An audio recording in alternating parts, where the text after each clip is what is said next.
All right, we'll get started. Good afternoon and welcome back to the KW Property Management Consulting's Community Association Best Practices Monthly Webinar. Again, I'm your host, Tim O'Keefe, an Executive Director and partner with KW Property Management Consulting. You know, the past 2 months, our focus of this webinar has been on building structure and compliance with state and county codes. The feedback we've received has been so overwhelming that we've decided that we're going to do our trilogy on this topic today. So we have our same outstanding panelists, and we'll continue to offer up their expert advice on this subject. But before we jump back into our topic today, I always want to provide an update on our challenges with COVID. To date, there have been more than 42.4 million reported COVID cases in the U.S. And we know there's a lot more than that because a lot of cases go unreported. That's a 5.4 million case increase over last month. And there have been 679,000 deaths versus 622,000 deaths a month ago. Florida has reported 3.5 million cases and nearly 52,000 deaths. Vaccinations continue to pick up pace in Florida with the vaccination age dropping down and schools starting up. There was a big push over the last 6 weeks for younger people to get vaccinated, so our numbers have gone up. To date, we have 12.1 million Floridians that are fully vaccinated and 26.3 million doses given. Slightly more than 56% or 12.1 million Floridians are fully vaccinated. This is up from 53% a month ago. And in the US, almost 56% of Americans are fully vaccinated. So do your part. Let's keep doing what we can. The CDC still recommends taking safety precautions when in public. With the spike of cases during the late summer, the CDC is recommending practicing social distancing and wearing masks. We have poll questions today that you can see somewhere on your screen, hopefully. You can respond during the webinar. We will do our best to share the results. So please take a look and we'll give you results as you answer those questions. So let's get back to our discussion on building structure and preventive maintenance.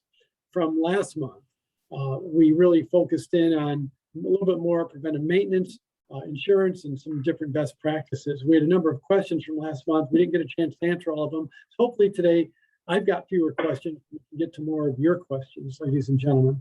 So let's get started by introducing our exceptional panelists again. Let me start with David Haber. David is the founder of his firm, Haber Law. He has more than 3 years of experience representing clients in community association law, construction law, complex commercial disputes, real estate, and business law. Thanks for joining us again today, David. I know you're busy. My pleasure. It's nice to be here with you again. David, you get a new pair of glasses every month. I think like every month you got these new. It's whatever pair my wife lets me steal from her. Well, you look very nice in her glasses. Thank you. I also want to introduce again Ben Messerschmidt. Ben, last time I did not get that name out right, so I try to do it better this time. Perfect this time. Ben is a director at Epic Forensics and Engineering, focusing in construction defect analysis, condition assessments, and expert representation from high-rise to large-scale HOAs and marinas. So welcome back, Ben. Thank you for having me. So Ben, do you ever get a haircut in between sessions, or is like it just like I can't ever tell. He has hair, so he's way ahead of the game. Yeah, we could take the three of us and only have like a quarter of the hair that Ben has. So well, in my younger years, I actually was able to donate hair as well. So that was like college, and hair was way longer than what it is now. Yeah. So I can do it again if you guys are looking for some brown hair. Yeah, the only thing I give is blood. So when I see the big red glasses, I'll give blood. That's the best I can do. And then Bruce Masia. Bruce is a regional vice president with KW Property Management and a partner in our business. Bruce has a construction background, and his portfolio of properties includes dozens of properties that have gone through 40-year recertification. Bruce has been on many of these webinars, and so thank you for joining us again, Bruce. I know you're super busy as well. Thanks, Tim. Ben, I'm going to start with you today. You know, we've talked a lot about what we anticipate going forward with how laws are going to change or what the different counties are going to do. So we started this 2 months ago. What have we learned? And if we fast forward from 2 months ago to today, what do we think is going to happen? Where are we going to be in another 6 months? Well, the hope is within another 6 months, we're going to have more counties and hopefully something on a larger level really issue something that's going to be inclusive. I mean, very similar to what we saw with Boca very recently, maybe about 3-4 weeks ago now. So I expect a unified front, and I know we briefly spoke about it last time. So essentially the first revision to everything that should be coming out in very short order, which should encompass ideally the entire state, but at a minimum, the coastal environment that what we have on either side of Florida. Okay, very good. And David, same thing for you. Like, what do you, from the legal side of it, I'm sure the legal beagles are all working away quickly and the governor is looking at new ways to protect buildings as they age so that we do a better job of maintaining properties. We want to talk about preventive maintenance some today, but what do you see has there been any movement over the last 30 or 60 days and where we're going to end up 6 months from now? I think we're going to have a statewide legislation. I think it's going to shorten the period for the initial inspection from 40 years to somewhere between 10 and 20 years. I think it's going to be every 5 years thereafter. I think it's going to take the decision-making process out of the hands of board members and put it in the hands of professionals such as Ben, who will be required to report to the city building official, or if in an unincorporated area, the county building official, whereby the structural engineer is certifying that things are okay, or alternatively, A, B, C, and D need to be done, and they need to be done now. And there will be timeframes associated with starting all of that work. In an article I just had published in the Miami Herald last Sunday in the op-ed page, I wrote an article about an additional change to the law, not just the things I had previously mentioned, but a change to the termination of condominium, where currently it requires 80%, because many of these older buildings that are 40 to 60 years old, the cost to remediate is so substantial, and the people are not in a position to do that work or pay for it, that they are ripe properties to be overtaken by a prospective developer who wants to buy everybody out and knock down the building and start over with a new development. And my recommendation in that regard was to lower the percentage from 80% to maybe 2/3, on the grounds that if you do not, you end up with a building where you have competing factions, those who want to fix it up, those who want to sell, and then what's the board supposed to do? And if a big special assessment is passed and people can't afford it, you can't do the work either. So you're kind of, I call it the catch-22. So I think there's going to be some analysis of whether to change the law in that regard as well. So, And if I could jump in on that, actually, David, that was a fantastic point, because we have some older properties that we do represent, and it's not uncommon they get approached by a large scale developer or that want to go ahead and pick up the property. And these individuals are getting offers that are well higher than what they can get on today's market. And I think we will see a whole lot more of that really coming into fruition within South Florida and maintain that same healthy development that we've always had down here. But one thing to also consider too is like these engineering estimates that are being provided by firms like us and other individuals are even bidding out what work needs to be done on those older buildings. Those are really, really big numbers. Even if the associations do perform that $10+ million repair, is that going to directly impact their overall value? No. I would argue no. And I would argue that over the next 5 years, costs to do these remediations on concrete, waterproofing, decks, pavers, both the labor cost and the materials cost are going to go through the roof. Literally, because if you look at the cost of wood right now, the cost of roofing material, the cost of everything in the last year or two, they've gone up literally more than 50 or 100%, much of which is attributable to COVID. Because as many people know from car manufacturers and boat manufacturers and computer manufacturers and anything in electronics, if the computer chips aren't being made because people aren't working or weren't working, then you can't build the car, you can't build the boat. And I would argue the same thing is occurring or has occurred in the materials for building supplies, such that, and Ben and Bruce can talk about this part way better than I can. Probably Bruce, because he's dealing with it on a daily basis, and Ben as well. But I think these costs go up substantially just because once this law is passed, there's tremendous pressure to start this work. And if everybody's trying to do the work at the same time, you have a finite labor force and you have finite amount of materials. That is very, very true. One of the points that you made in your article, and I was going to bring that up today, because the buildings fall into disrepair because they go year after year after year, not putting funds into reserve. They don't maintain their buildings effectively, and then they reach a point 20 or 5 or 30 years, 40 years later, and there's such a huge amount of work that needs to get done that the people in the building are saying we cannot afford it. So we can't afford it versus we really don't want to leverage ourselves that highly. But when you put money into a building, when you make that kind of investment in a building, you almost always get it out, 1.5 to 2.5 fold, because the value of the property increases. So the key is to if you do it on a continual basis. If you wait the 40 years, you may not get it out, but you may not have a choice but to do the work or sell to a developer, because you're in that between the rock and the hard place. And I think the message here to all the buildings is, do your continual remediation and preventative maintenance on a constant basis to avoid the huge price tag down the road. And as Ben has said in the prior 2 webinars we've done, the corrosion and the deterioration becomes exponential. So what would have cost $1 today, 10 years from now, may be $15.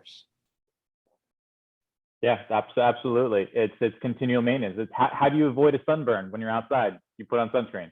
This isn't rocket science. It's let's just move forward and take care of the properties, so you aren't in that position that is going to be extremely frustrating for every individual that is on the property. Not only just the board, not only the professionals involved, but literally everyone that lives in that building as their home. And David, I think you called in your article with the terminating a building economic waste. Is that was the term that you used to talk about this concept? Yes.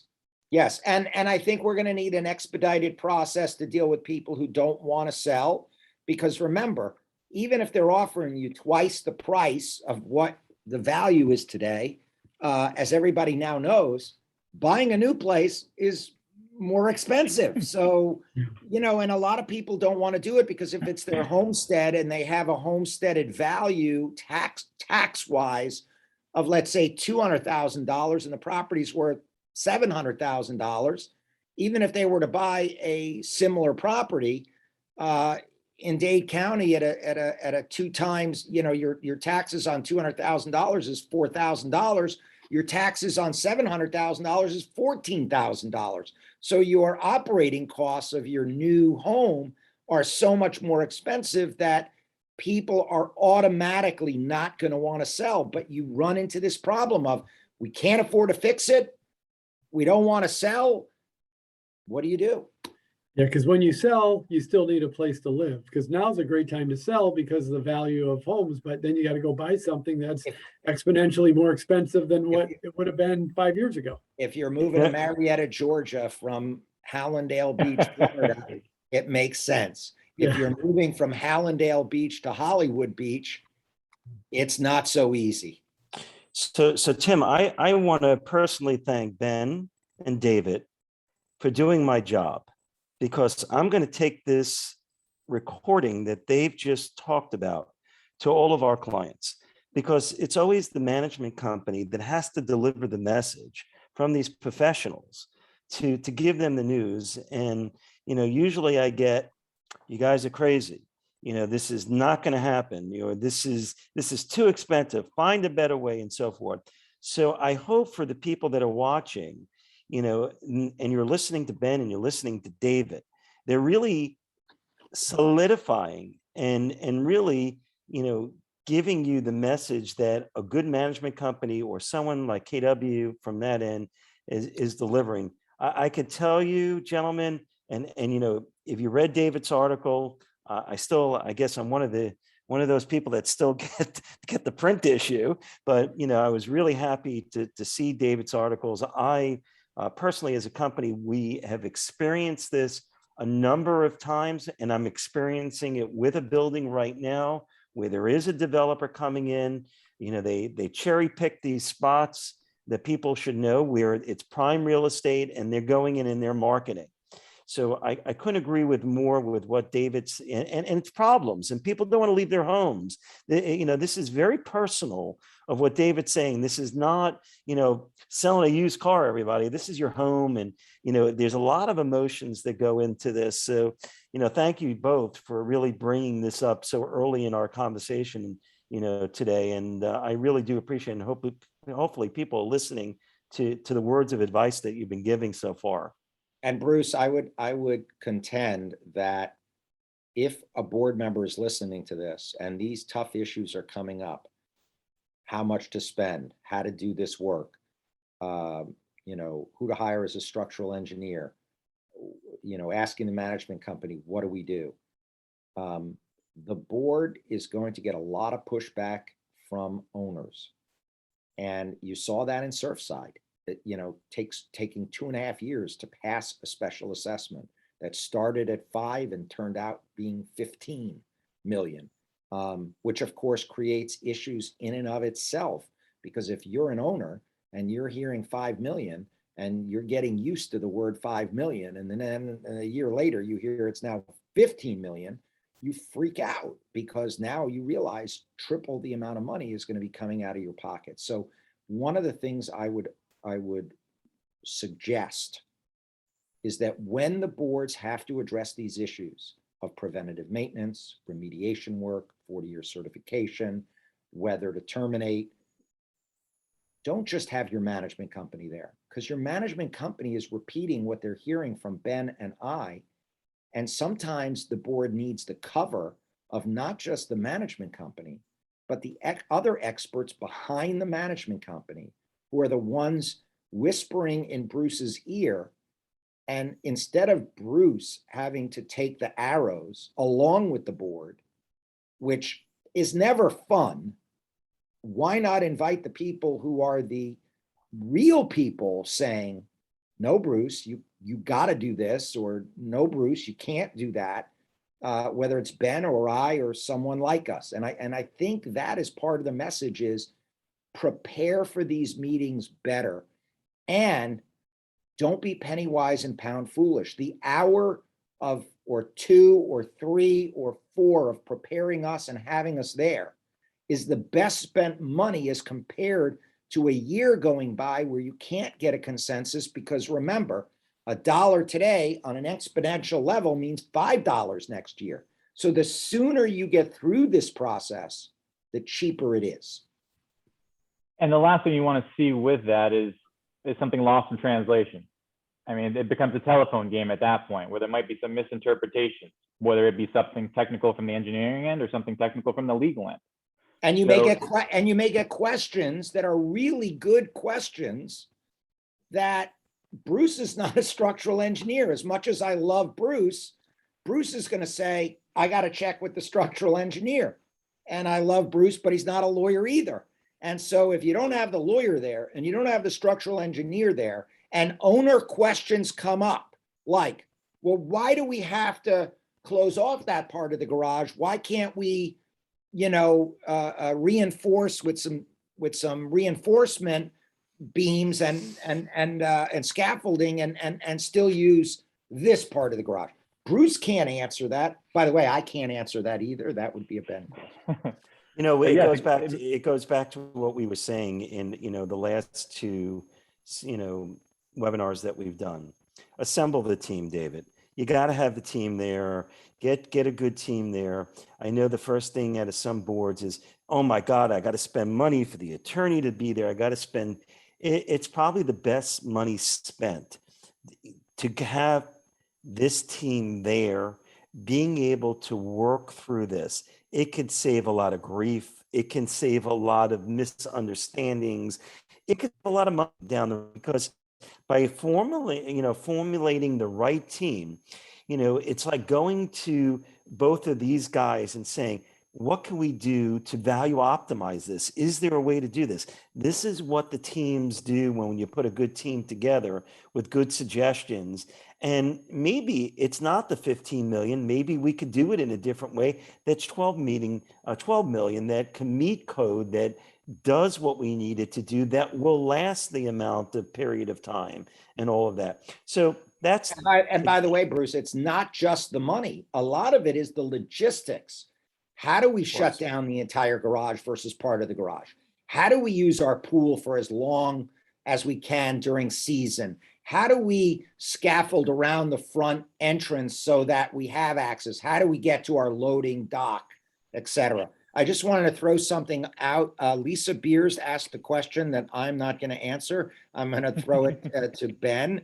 What are your thoughts about using GPR in the pre-painting building check by an engineer? How much should we estimate that adds to the cost? Our buildings are 15 years old. Before you answer that, I do want to say what Bruce and I and Ben have been saying, and Tim, from the last two webinars, which is the more money you spend on testing in advance, the less surprises you will have when it comes time to do the work.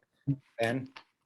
And that's a perfect intro for that. So yes, it is going to be essentially a balance of how much engineering you do on the front end versus how much overlap you may have during the construction end. Now, I mean, just looking at this on paper, we're just being 15 years old, and I guess looking towards GPR, there might be some better options out there by just purely exposing out sections of reinforcement by the engineer and being on a swing stage, perhaps on several elevations, to go ahead and really look at it. And GPR is a great tool when you have areas that might be limiting as far as access or limiting as far as opening. If you want to maybe do it inside of a unit, for example, as opposed to chipping into a ceiling. But if you're going to be considering doing a formal evaluation by way of an engineer with swing stages on multiple elevations, just physically opening up certain locations, I think would be a better bet as opposed to GPR. But obviously, it would depend on the overall cost. And how much is already being put in place from a quantity standpoint of things by that engineer. Because if they're on a swing stage, they will want to get sounding and stucco. Can you tell people who are listening who have no idea what GPR is, what it Sure. is? Yeah, so GPR is ground penetrating radar. So let's just think about it like an X-ray. You're taking an X-ray of the slab, and instead of the X-ray picking up your bones, it's going to go ahead and pick up the reinforcement. And the whole point of this is to go ahead and look at the general condition of your reinforcement bars. Do you have section loss, which the typical rule of thumb is anything, if you lose more than 10%, that's a structural concern. And you need to do a structural base repair. Can I ask you a question that wasn't asked, which is pre-painting to address issues of where you see corrosion and, on balcony slabs, and where you see waterproofing degradation on windows or fixed panels.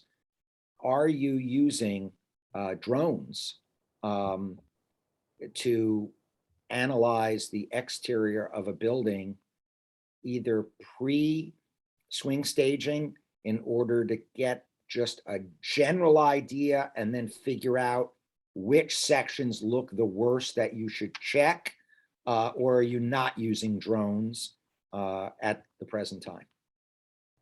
The answer is yes. So it depends on the height of the structure, quite frankly, and depends on where you are. I mean, like, for example, up here in Palm Beach, I mean, we don't have anything that's really over 10 stories a lot. So with that being said, you can have pretty good access just by visuals or accessing units and looking around on the balcony. Now, if we're talking about a 30, 40, 50-story building, absolutely. That's non-destructive. Go ahead and utilize a drone to at least set a rough baseline. But historically, we know what are going to be the most vulnerable locations on a building. If you're going to take a square-based building coming straight up on the beach, I'm focusing on the southeast corner every single time. And then I'm looking at the northwest corner every single time. So I got the worst case scenario by way of southeast, historically best case scenario on the northeast. And for northwest, I'm sorry. And for those that are not boaters or golfers, the reason is that the prevalent wind most of the year in South Florida is the southeast wind, which comes from the southeast, which is going to send the most salt, corrosive air towards the building. And But even you with know, one more aspect too, that, sorry to cut you off, Bruce, is that the southeast corner is going to have one of the most largest sun exposures, quite frankly. So your stucco is going to cure faster. All these materials and cementitious materials will have a shorter curing time than what is typically like expected for any sort of design. So you can expect more damages to occur there. The working time of any sort of concrete material will be cut in half, so to speak. Now, if you go to the spot that's in the shade and protected by the rest of the building, that's going to have a longer curing time. That's not going to be exposed to the wind as much. So you expect that to be a control or the best case scenario there.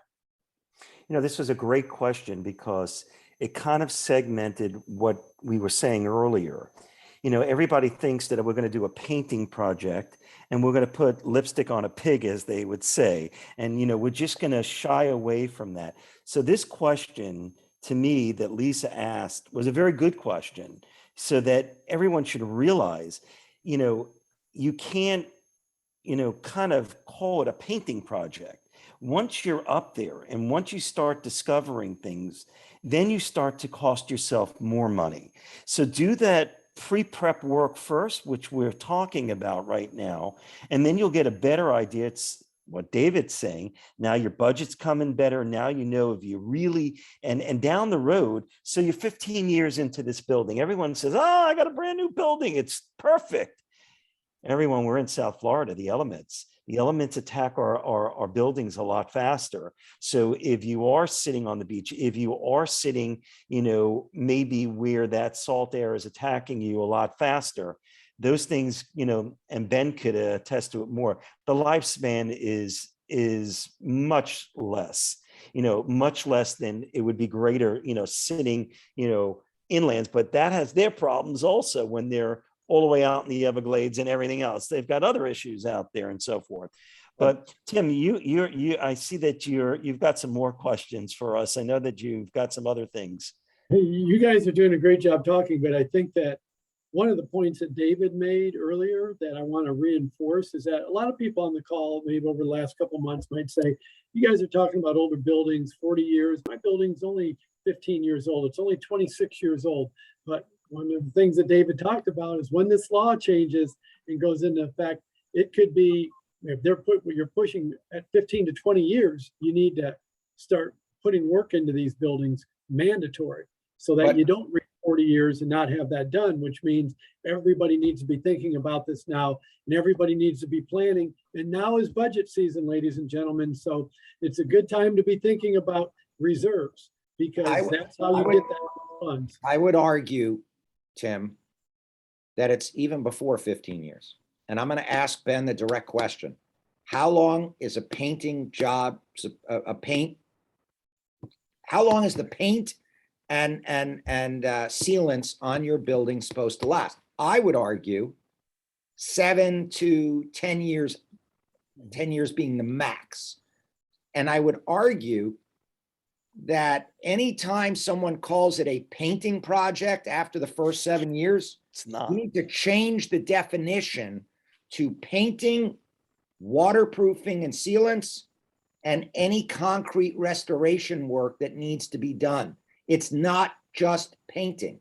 The cost of the swing staging is so expensive that you need to get up there and do any concrete restorative work and all waterproofing and sealants in addition to painting. So Ben, this is definitely for you. Confirm whether I'm right, wrong, and what the time period is.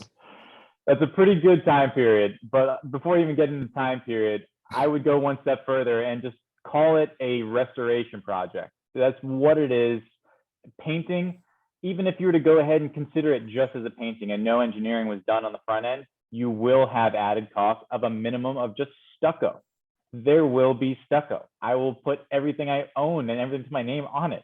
So that's how it'll work, because there will be some issues you'll have to fix. Now, as far as the timeline is concerned, from that 7 to 10, yeah, historically that's been the case. Now, if you're on the beach, I'm leaning way closer to 7. Even more so, sealants, specifically sealants around any openings, windows, doors, even around your railing posts if they're installed appropriately, which they aren't every single time. But the warranties on those sealants are at a maximum of 5 years. So that's going to be you're going to have to do that before everything else. But just to get up on the swing stage just to do the sealants is a hard pill to swallow. So it's constant monitoring on those sealants, knowing that they're going to be the first things to essentially fail, and by way of just peeling off in some scenarios. But Gentlemen, 7 years is like the golden spot that I feel more times than not is when things need to be done. So even with respect to the question of the 15-year-old building, I'm hoping that this is the second go around for doing anything on the exterior. That was my point. 15 years should not be the first time you're discussing this. It really should be the second. Correct. So, and gentlemen, even with your reserves as well, they should reflect the same thing, with a hope at least. So I have good news for you, for both of you and those that are out there. In my years of doing this business, of managing properties, this year, during this budget season, I have seen more boards take reserves seriously this year and really have buckled down. And I cannot say that, I'm ecstatic. The responsibility, I'm sorry it took a tragedy to do that, but I can honestly say through this budget season, and for those board members on there, hats off to you for doing the right thing and moving this forward. You're doing this before you are mandated. Maybe David should set up some kind of Twitter account. You can follow David for good advice and Ben, but or just keep buying the Herald or something, or the Times. But the bottom line to this is that there has been more responsibility that boards have taken on, that have been fiduciary, being responsible. They are taking it seriously. The reserve people have always been busy, but they've been bombarded. So hats off to those people that are out there, at least for some of the clients or a lot of the clients that we're dealing with, whether they partially reserve this saying, oh, you know what, we really got to beef it up a bit, or we really got to prepare. So I'm happy to report that as more of a state of the budget season that we've been seeing as a management company. So good job, everybody. Bruce and Tim and Ben, here's my next question for you three, which is the logical next question. How often should your reserve study be updated? My contention would be every 2 years. And in light of Surfside, and the fact that this whole reserve study concept has been eye-opening now, that many people and buildings and reserve study specialists have never been reserving for structure itself. Should every building now get a new reserve study? That's my question to all three of you. I could tell you from a management standpoint, my feeling is if you don't have one that's been done in the last 2 years, and here's the hint for everybody, you really should take a 2-year contract with these reserve study specialists, because the second year is usually cheaper because all they got to do is update it, and that will save you a bunch of money. So there's the tip of the day, or one of those tips. But I have to tell you, David, from a budgeting standpoint, it is good economic sense to know where you are and where you stand, and taking that pulse that you need. But if you go out longer than 2 years, you're not doing yourself any justice.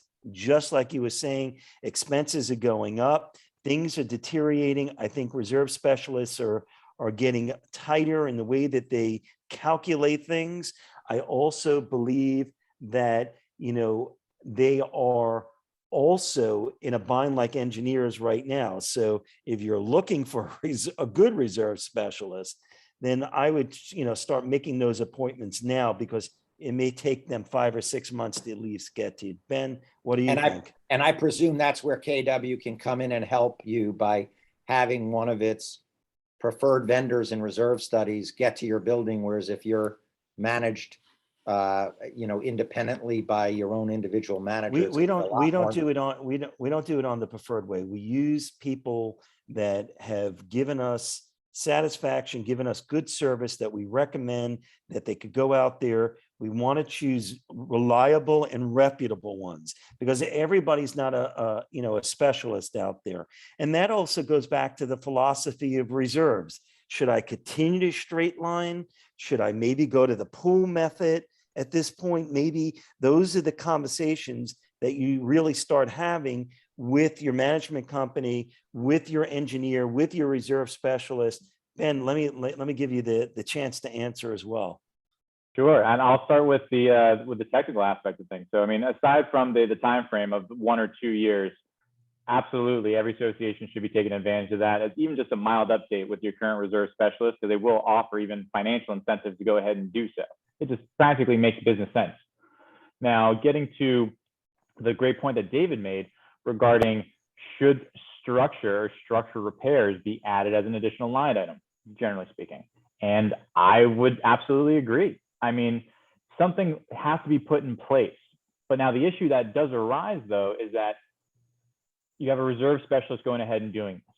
A reserve specialist backlog of going ahead and creating a new essential line item is based on historical information. And so it's going to take time to go ahead and develop. So you're going to see variations across the board as to what numbers are going to be forecasted. And also some of the background of these reserve specialists are mainly financial, really just numbers as opposed to practical and engineering style of repairs.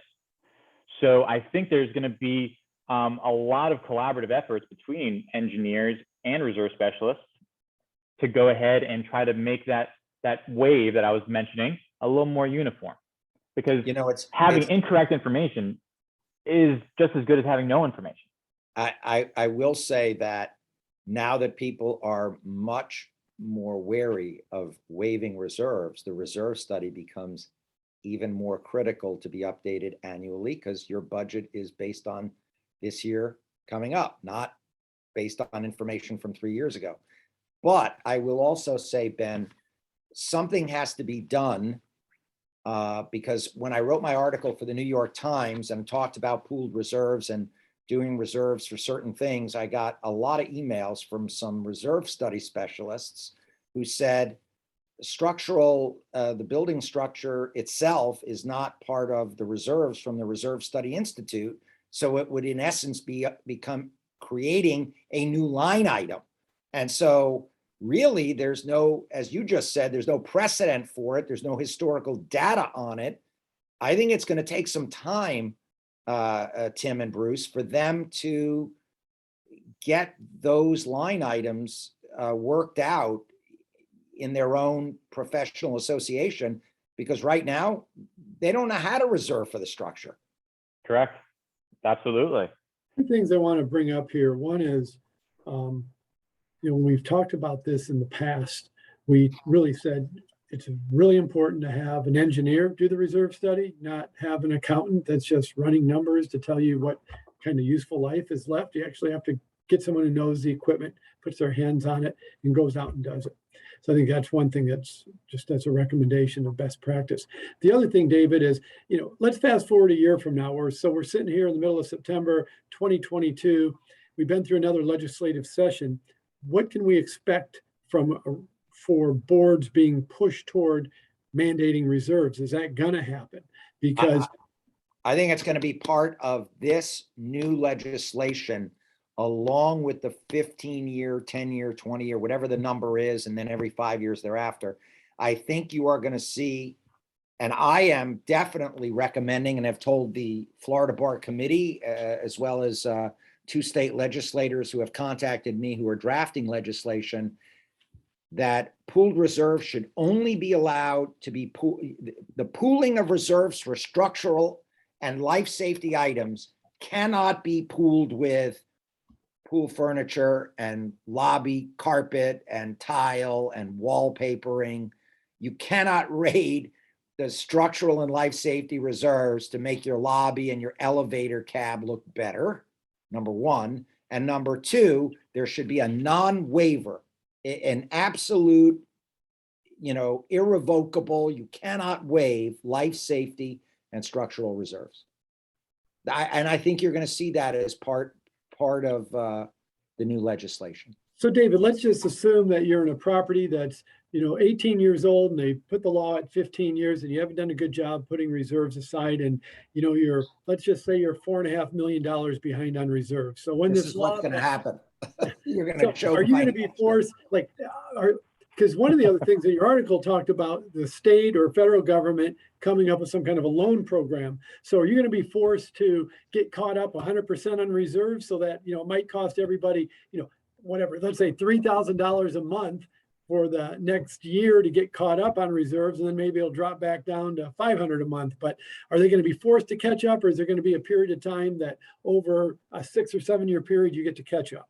That's a great question, Tim. I don't know how they're going to come out on it, but I can tell you that if I were drafting the legislation, and I am being asked to comment on the drafts, I would suggest, and I will, and I have suggested, that there be a 3 to 5 year catch-up period, not catch up on your hamburger, catch up financially, and that we must have a federal or state program in place to help the residents, because remember that when people bought their condominiums with their mortgages based on their income or their retirement account, they did so based on the formulation of, this is the amount of my insurance, this is the amount of my taxes, this is the amount of my mortgage payment, and this is my maintenance payment. They never contemplated a doubling or tripling of the assessment or maintenance. It was never in the calculation.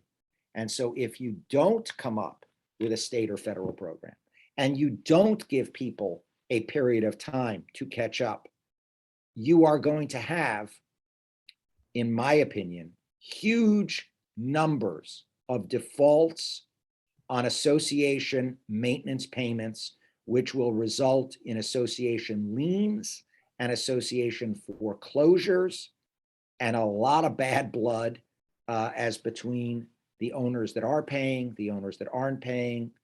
And the minute you have a lien against your unit, you are also in default of your first mortgage. So the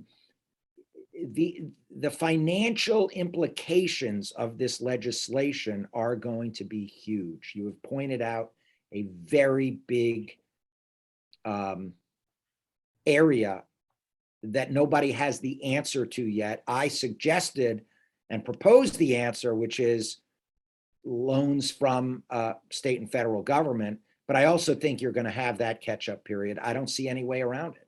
Can I go down a path? I'm going to go off the beaten path for a little bit, because we've been talking a lot about condominiums and buildings and so forth. And we haven't talked a lot about HOAs at all either.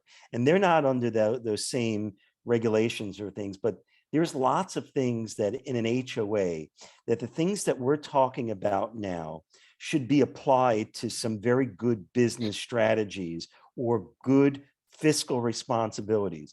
HOAs have structures, they have clubhouses, they have all these different things that also need these repairs. They're not, and I wonder if HOAs, something won't exempt them from these things, because you're not required in most HOAs to reserve. If they are reserving, they're doing some things that are great per statute. But, I want those people that are listening from an HOA perspective, that when you do that for your common areas and you're doing that reserving method and all the things that we're talking about, I think it's prudent. I think it will help you. It will save the people, the residents in the community, lots of anguish also, like Dave was talking about, going from 5 million to 15 million. I'm repeating something. These things can be applied also. So I just don't want to leave those people that I know that there's, and I looked at the list of attendees, and I know that there's some people from HOAs out there. So I just wanted to put a plug in there for them too, that a lot of the things that we're saying can be applied to an HOA from a good business practice. I would go further, Bruce. I would go further. There are certain things in HOAs that you don't have in condos. You have these roads, curbs, parking lots, drainage, drain pipes, sewer systems. Here's one that most people don't think about: retention ponds. We have rising sea level, and many of these HOAs are out west near the Everglades. They may have built a retention pond, and today that retention pond doesn't have enough drainage out of it. I am not a civil engineer. I'm not a surveyor. I have nothing to do with this area, but I've been to these HOAs with 10 miles of roadway, and they need to be patched. The drains need to be cleaned. The piping needs to be checked. The curb cuts need to be checked. Signage needs to be replaced, or you could have an accident. I've seen HOAs where the stop sign has been down for years or months, and or lighting issues. So there are so many issues with transportation, bicycles, walking, cars in an HOA, that you don't have anything like that in a condo, that need to be addressed and cannot be ignored. I'll even David, go do one we- step further. Yeah, I mean, because David. I am a civil engineer by training, by schooling. So as far as then David, you did a pretty good job with opening up the door, so I appreciate it. I mean, these HOAs are essentially, I mean, at a minimum, they're hamlets, and that sometimes they're actual cities. I mean, the footprint is just as big, and the supporting infrastructure is right there. So, I mean, every single aspect does need to be taken into account. And even if you look at it from just purely a liability or a potential liability standpoint, I think you have sidewalks. You have sidewalks throughout the community in all likelihood. You have saw cuts every 4 feet within each sidewalk. So if you have 10 miles of sidewalk, divide that by 4, you have 200, and I'm not gonna get the math right, but you have a whole lot of different joints that you can go ahead and have the opportunity to trip on at a minimum.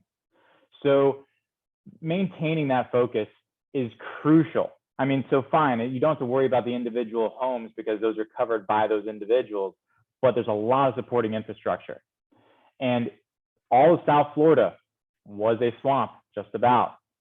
So, I mean, how dewatering procedures and how all those infrastructure-based projects were done at that point in time, and even some stuff that's still going on now, I mean, in Palm Beach County and further north. I mean, how those procedures were done, I mean, you need to maintain those. Light, and you add lighting, fencing, fencing around those ponds and retention lakes, and the guard gates, and the guard houses, and the common area, pool.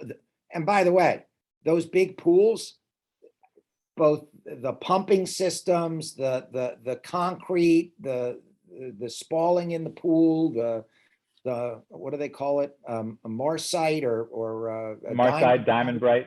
I mean, all this stuff needs to be addressed. The roofing, the HVAC system, and of course the roadways. I mean, the roadways, the drainage, and the desalinization. I mean, those are big. And let me tell you something. Those, when you get one of those and it's 10 miles of roadway and it's this, that, and the other, and you've been paying $100 a month, and now all of a sudden you get hit with a $5,000 special assessment. That's a big deal in a HOA. Yeah, and So, one Tim, last it thing, says- even from an HOA, from retention ponds or even lakes. I mean, the slope of the embankment. Okay, I mean, that is huge.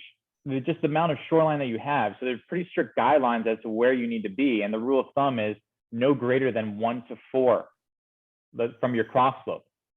So I mean, that's a safety regulation by way of, so any sort of person that's there, or even a landscape maintenance person that is cleaning up and just mowing the lawn within that embankment, if it is exceeding that 1 to 4 slope, there is a very real possibility that whatever lawnmower they're on could go ahead and tip. And there have been several cases, I'm sure, that David has seen or at least been a part of, that unfortunately have resulted in big damages and big exposure to the association, not mentioning the individuals that were potentially harmed in those scenarios.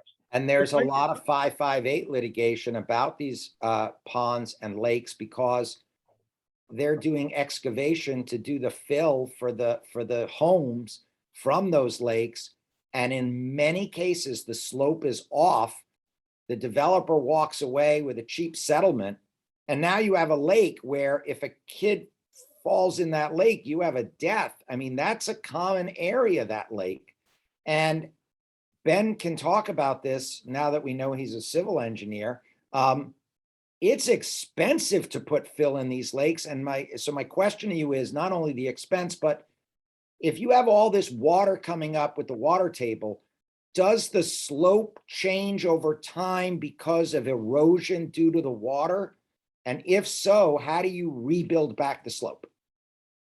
Okay, so does that phenomenon happen? Yes, absolutely it does. I mean, there's a constant and a perpetual maintenance required within that 20-foot radius or 20-foot perimeter around any sort of lake. It's called a lake maintenance easement, or LME for short. So can and will that profile change over time just with, if it was not even touched? 100%, 100%. Now that's going to impact water quality. So for any marine life that you may have in there, I mean, anyone lives in HOA. I mean, once you get to the summertime and we don't have any rain, you might have a lot of fish kill incidents.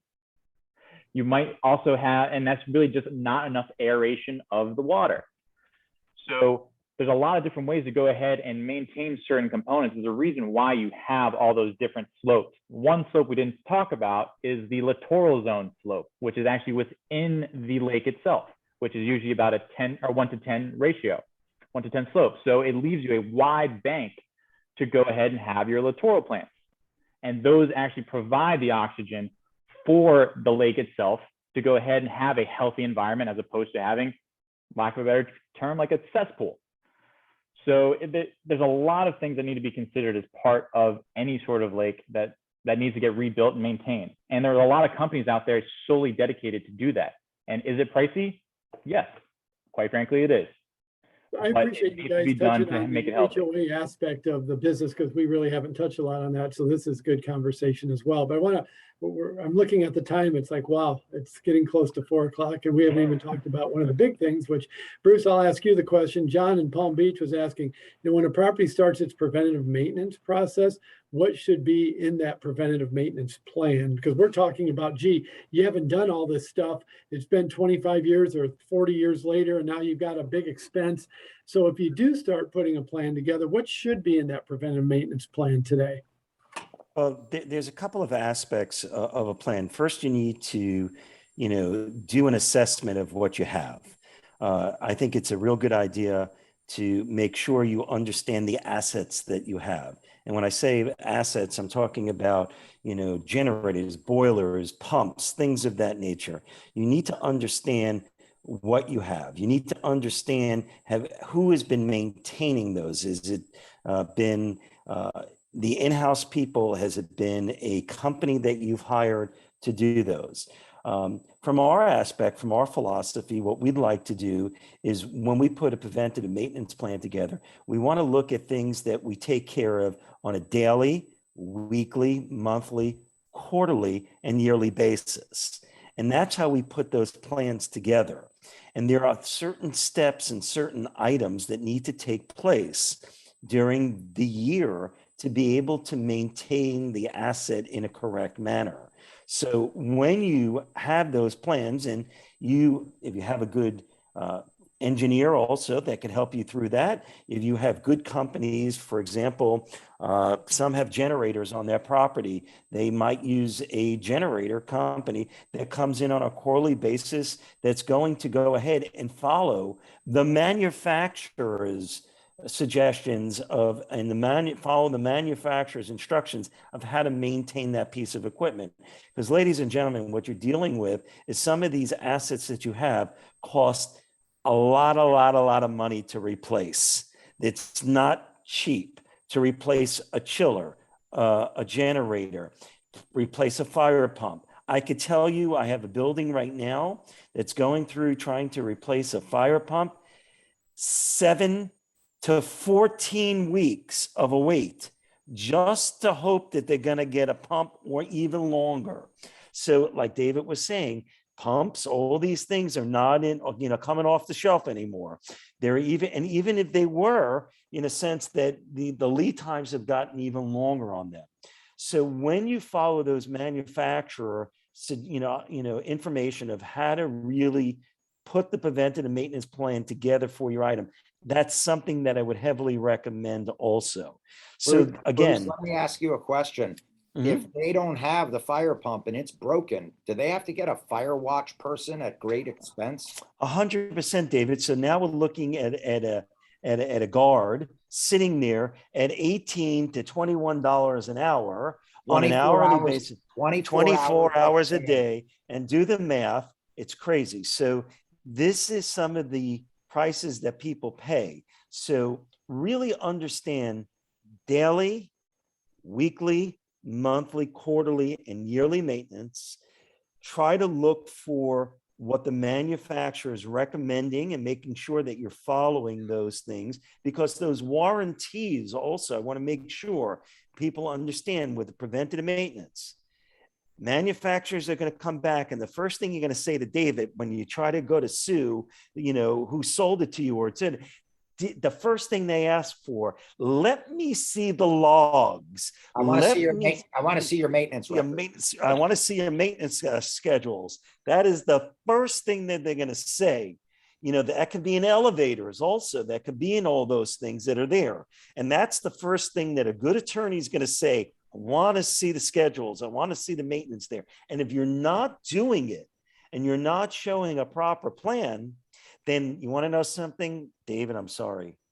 Don't waste your money on David, because he's not going to have a case for you. That's true. Don't give him the ammunition that he needs to help you. And this is the kind of ammunition that you need, and that that you're, but forget about suing. I don't care about that. What I care is that the asset that you have is going to last the lifespan that the manufacturer says it's going to last. But Bruce, that's another reason to have a reputable management company, because KW has manuals for its building, quote, engineer, even though he's not, or she's not an engineer, but they have manuals for how often this has to be checked, how often that has to be done. Getting a vendor to check the roof every year, getting the vendor for the elevator service, getting the vendor for the pool equipment and the pool, getting the vendor who deals with the fire safety systems, getting the vendor who deals with sprinkler systems and outdoor lighting systems. And I would add one other that nobody ever thinks about.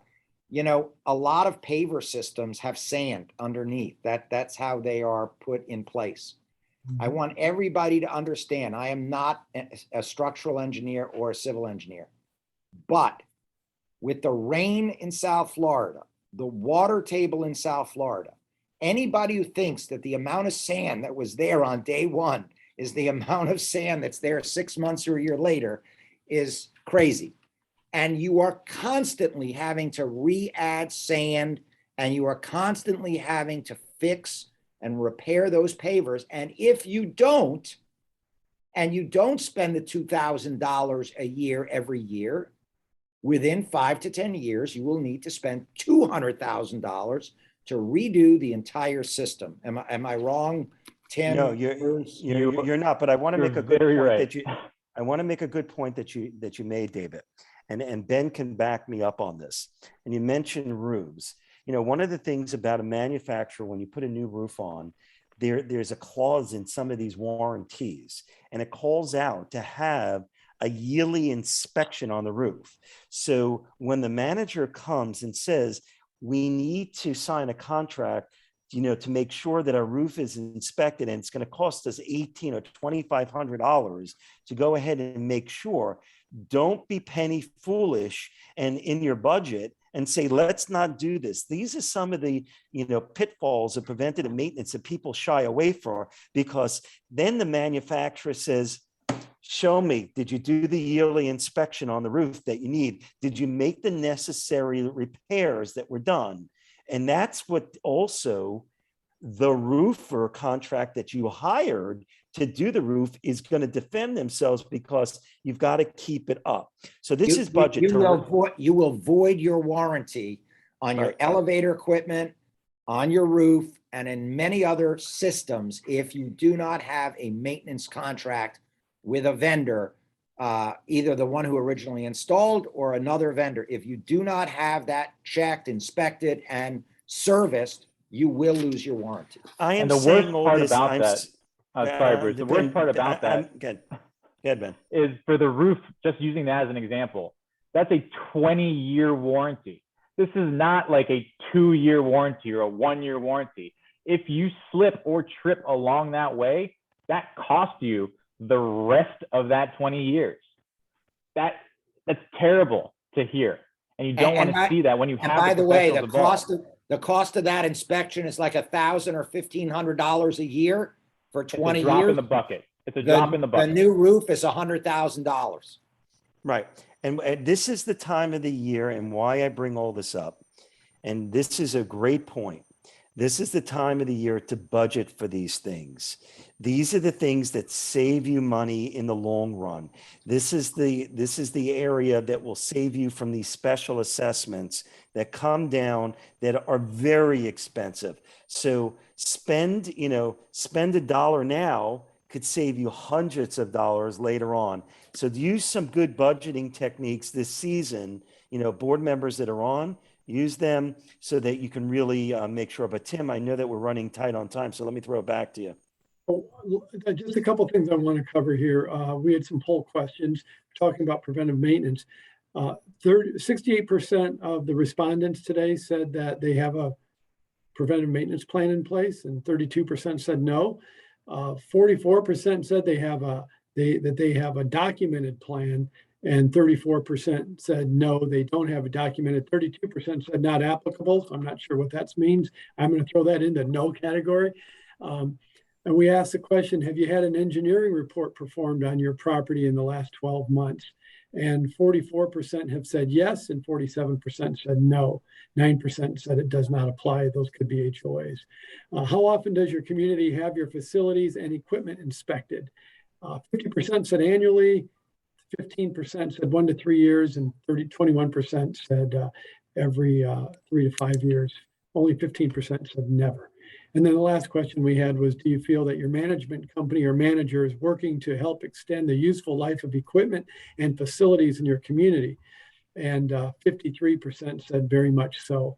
44% said somewhat.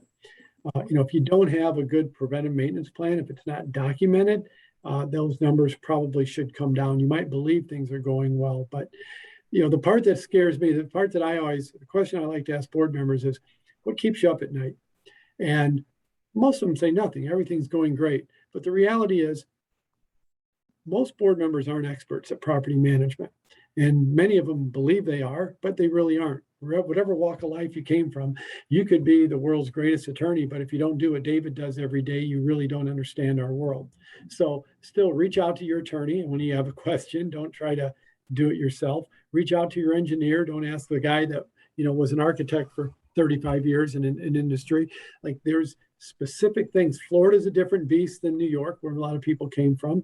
It's a different place in California. Like, you got to understand what we do. And we take great pride in being experts at what we do. It doesn't mean we're always right. It doesn't mean that we're always perfect every day, but there's a certain level of expertise that you do learn over time. And we like to share that. Like, these kind of conversations are fantastic because we get to share that with the boards that are listening today, which is really good. So I'm going to end with this question because I know we're up against time. There's a question that I'd like to ask of Ben, and there are two questions actually. One from Fort Lauderdale. The question was, how long, and Ben, I'll let you answer this first because I thought it was a very interesting question. We kind of got a kick out of it.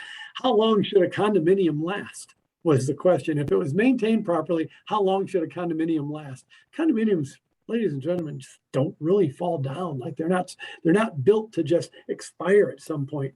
So if it's maintained properly, how long should it last, Ben? And we're spoiled. And I asked that question. Like, you go to New York and you have buildings that are, 150 years old, or in Pennsylvania, like, we're such a new market here. Anything over, we talk about 40 years, like that's old. But how long can a building last? A building should be lasting, if it's properly maintained, in excess of 100 years. It's plain and simple. These things will not go ahead and, like you said, fall apart. It will fall apart if nothing is done, however. And unfortunately, we've seen time and time again that would be the case. Now, I mean, even on forecast from an engineering standpoint of things, when you're doing your design, you do need to take into account, okay, a somewhat expiration date, so to speak, which is, I think, just under, I think like 80 years, I want to say, if I remember correctly. But even so, it is so far out, and it's almost a fictitious number. As long as work is constantly being done and assessments are being performed, the building should be functioning just fine. And these are all maintainable components, quite frankly, unless they are beyond the point of maintenance and you're in the point of replacement. I was actually talking to a board last week, Ben, 63 or 64-year-old building on the beach, and basically got to the end of the conversation. And I said, like, why are we having this discussion today? And they said, you know, like, everything's perfect. Our staff is great. The building's running great. And I said, well, you certainly don't need me then. And I just respectfully backed out, because if you come to me with that mentality, you're not looking to do the right things and get better. It's like, if you want to get better, then we'll have a conversation. But if you truly believe after 65 years your building has nothing wrong with it, then you probably don't really understand how buildings operate. Yeah, I mean, there's so many nooks and crannies of even the simplest of structures that need to be looked at a minimum to go ahead and opine on anything health-wise. So I would encourage anyone in that scenario to go ahead and, at a minimum, you're looking up into your attic. What does it look like up there? Besides all the boxes and stuff you're probably storing in there, what does the structure look like? So Ben, that's a great segue. Pansy in West Palm Beach asked this question: if we don't see a crack in our building, does that mean that our building's safe? No, it does not. Unfortunately, it does not. The building especially with waterproofing in the garage, which you can't see it. So 40 years later, 30, even 20 years later, you may have no waterproofing under there. And the long-term impact of that is devastating. And Dennis, absolutely. Those split slab. Here's another question that you can follow up on that one, Ben. Dennis in Highland Beach said, at what point do residents need to be concerned when they see a crack in the concrete, especially balconies? So one saying we see a crack, one saying we don't see a crack, but I think the answer is kind of the same.